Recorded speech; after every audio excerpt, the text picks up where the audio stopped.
Le néant, les ténèbres et la lumière de Mario Beauregard aux éditions Ariane. Éditions qui sont basées au Québec, au Canada. Et qui est bien sûr un livre écrit en français. Alors Mario Beauregard est l'auteur de ce livre qui commence déjà avec une préface où on ne sait pas qui l'a signé, si c'est vraiment l'auteur ou si c'est la personne qui raconte sa vie dans ce livre. Le néant, les ténèbres et la lumière. En tout cas, dans ce livre, on retrouve les sujets principaux du New Age.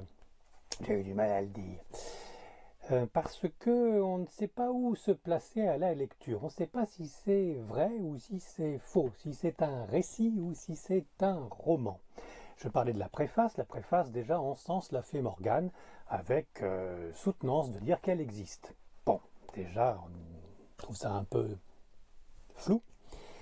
Et puis ensuite, nous avons une éditrice qui explique qu'elle est tombée sur un ouvrage de quelqu'un qui est mort depuis, mais qui a fait son journal, et dont elle suggère de lire les chapitres au fur et à mesure.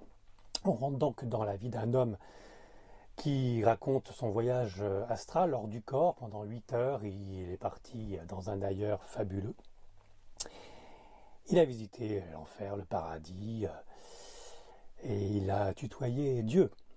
Alors ça fait un petit peu des reprises, disais-je, de différents sujets du New Age, ce coup-ci je l'ai bien dit, avec par exemple Ma vie au paradis de Borges, avec Conversation avec Dieu, bien sûr, avec même Alice au pays des merveilles, et bien d'autres livres fantastiques, hein, qui sont souvent des romans initiatiques. Mais là, c'est pas précisé. Donc on ne sait pas vraiment. Après recherche, on s'aperçoit que finalement, cet homme qui raconte sa vie n'a pas vraiment vécu, ou alors j'ai tout compris de travers, et que cette éditrice qui présente le journal de cet homme, qui parle de sa vie et de son contact avec l'au-delà, n'a pas existé non plus. Donc c'est un roman de Mario Beauregard, manifestement, qui ne doit pas loucher, parce qu'avec un nom pareil, on ne peut pas loucher en s'appelant Beauregard. Néanmoins, c'est un petit peu louche, parce que voilà, encore une fois, on ne sait pas où se situer et savoir si le livre c'est de la confiture pour des cochons ou si ce livre est la réalité ultime.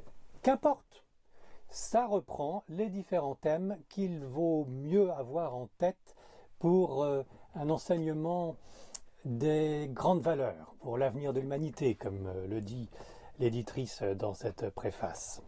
Alors, c'est pas très net au niveau du discours et du format de cet écrit. Certes, quand je le dis souvent, quand c'est pas net, c'est que c'est flou, et si c'est flou, c'est qu'il y a un loup. Mais on part au-dessus de cela, on le lit avec bonheur, on découvre des choses qu'on savait déjà, qu'on a déjà lu ailleurs. Ça nous fait une bonne révision, et pour celui qui connaîtrait pas le New Age et tous ces sujets qui y sont associés, comme bien entendu la réincarnation, et ben c'est parfait pour vraiment balayer tout ce qui serait en substance véritable, vrai et vécu par nous tous. Donc on ne sait pas où on va avec ce livre, on ne sait pas qui vraiment dit la vérité, on ne sait pas si on est dans le roman ou dans le récit, mais ça vaut le coup. Chez Ariane, de Mario Beauregard, Le néant, les ténèbres et la lumière.